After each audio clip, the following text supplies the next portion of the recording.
Hello, guys. Welcome to another session of Live Well. You guys know that we gather here from week to week to discuss physical health, mental health, financial health, and spiritual health. Well, I have one of my good friends here, Greg, joining us from Georgia, and he's going to talk to us today about mental health. So welcome, Greg. Hey, thank you for having me on. How is everybody?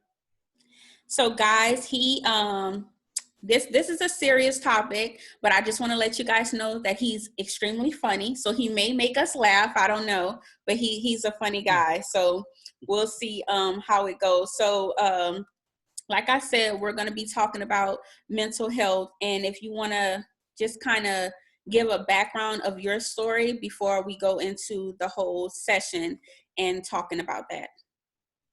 Okay. In 2016, in January of 2016 and November of 2016, I lost two of my sons to gun violence. And it wasn't until that point that I really didn't start looking into mental health and taking things seriously, because it wasn't until that point that, I was ever brought to a point where I needed to have my mental issues evaluated. Wow. So now being you went through that traumatic situation, and still, because this, it's an ongoing thing, an ongoing emotion. What does mental health, what does it mean to you?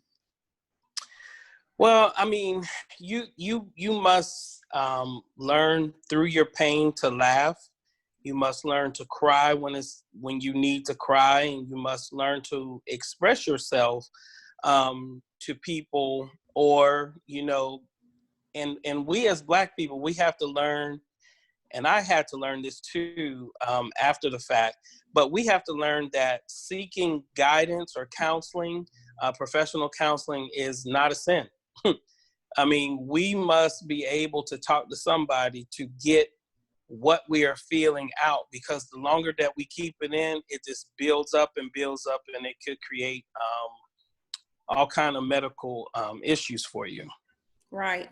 It's so crazy that you mentioned that, because literally every single session that we did on mental health, someone mentions that, talking about therapy. It's so important to just, seeing a counselor, talking to someone to help you with that, your mental health. So your story is a little bit, more sensitive. You lost both of your sons in gun violence.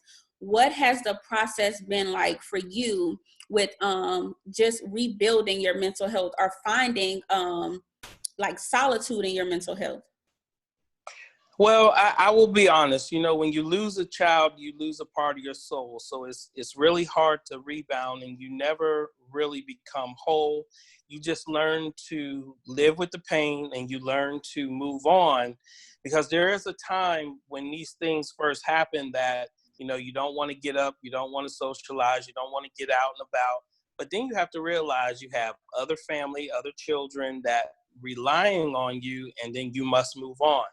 But one of the biggest closures that I have in one case, but I don't have in the other one, is arrest and people going to jail for what they did. In the first case that happened in January of 2016, everybody involved is in jail. Everybody that was responsible for my son's death in that killing has gone to jail. But here we are, come November, it'll be 4 years, and my other son that got killed in November of 2016, there hasn't even been an arrest. So that really pains you, that really pulls you down, and especially when you're walking around and you see the people who are responsible for your child's death. Wow. So you learn to, if you believe in God and if you believe in His word, that really pushes you closer, because I don't care who you are. You see the people who are responsible for killing your children, and you restrain from doing the same to them, then you know it's God. Right. You know it's God. And so I do lean on my faith a lot to get me through. And I have to laugh about some things. And it's not about the situation, but I laugh about things about my son. Things that even about him that drove me crazy that I miss, You have to learn to laugh about it, talk about it with other family members, and then you can't get so upset when someone brings up their name. You know what I mean? Mhm. Because that child will always be a part of your story. It just ended abruptly, and Right. you have to learn how to get along back into society, and you call it a new normal because it'll never be normal again because you lost those two heartbeats. But you have to get along with the new normal because now you still have other kids who are calling on you, other grandkids, other family members, this, that, and the other. So it was very traumatic, but I'm telling you, it was nothing but God that got me through. And in the process, I had a sick mother. She was suffering from Alzheimer's and dementia. And there were days, and I know she didn't know what was going on, or maybe she did, but I would lay my head on her chest, and there was just days I would cry. I leaned on my siblings. I leaned on my other children to help me get through. But now here we are almost 4 years later, and I'm able to get up and function and just get out there and enjoy life. Not to say that I don't think about it, not to say that I still don't have those moments. I just know how to deal with it better. Um, and that's what you do. You learn how to deal with it. You go get your counseling, and don't be ashamed, because this is something, most mental situations, you have been put in there, but you didn't ask to be there. You know what I'm saying? So you have to learn how to deal with it if you want to move on with life. Yeah, and this topic it's sensitive for me as well. And when when we talked prior to this, I was like, man, do I really want to go there? Because I just didn't want it, it's just so sensitive for me. My sister lost her son in an accidental shooting. He was only 13 years old, and that was the most traumatic thing that I've ever experienced, that my kids have ever experienced. And like you said, it's a process, day by day, but you never really, like, nothing is never really the same. I can remember last summer, my siblings, we had like a sibling vacation. And so we were going to this, we were driving to this place or whatever. And, it was like an outdoor wildlife place, and it was just all of us together. And I was in a car and I had shades on, and only my brother knows this, but I was just crying. And because I was just feeling like, man, like Trayvon is not here. Like, we're doing this and he's not here. So I can relate to what you're saying, of just those feelings of like, the new normal, like it'll never be, Right. normal again. But You I know, it'll never be normal again, but just like you said, you had that moment. You mm-hmm. had that moment where you were remembering him. And often you do feel guilty by being able to move on and do stuff because that loved one isn't there, but you can't let it beat you down, because guess what? You did not cause that. Yeah. You didn't cause it. Other family members did not cause it. He was taken away through senseless violence. Yeah. And the thing that pains us the most, we all know we have to die. This earth is not meant for us to stay. But when you are taken tragically and in the blink of an eye, whoo, that truly, truly hurts. Yeah. That truly hurts. So let me ask you this question, because we have people that deal with grief from all different spectrums. My brother, he lost his wife to cancer, and I can, it was a traumatic situation for him and for his kids. In your opinion, and it may not be a right or wrong thing, do you think that it's more painful when you lose a loved one abruptly, or when you are like something like cancer and you're watching them fade away? Only difference between the two is you're prepared for it to go, but you're never prepared for that pain when they go. That's the Wow. only difference. Losing a spouse or losing a loved one that you see, melting away from Alzheimer's, dementia, cancer, or any other sickness, it's no different than losing somebody who just instantly got shot. It's the fact that you're trying to prepare yourself for them to go, but you're never prepared because they when they go, you're still having those same feelings. And a lot of times, this is one thing people won't admit, especially your so-called holy rollers. There are times where you get mad at God. You're like, why in the world? I have done everything right. I treat people well. I made some mistakes in my life, Lord, but you took not one, but two of my kids. But yet you got this dude over here still causing hell on this earth, and they're still here. But a wise woman in our family once said to me, because I was so angry, and I said, this isn't fair. And, he took my children, or he took my other loved ones, but these hellions are still here. Her simple answer was, he's leaving those people on earth to give them time to get it right. Wow. Wow. My And that blew sister me said, away. my sister said those same words to someone when they asked her, something like that. She kind of said the same thing. And I didn't understand it. But to hear that just brings so much peace for other people, and, just a different perspective. That's good. That's really good. Yeah.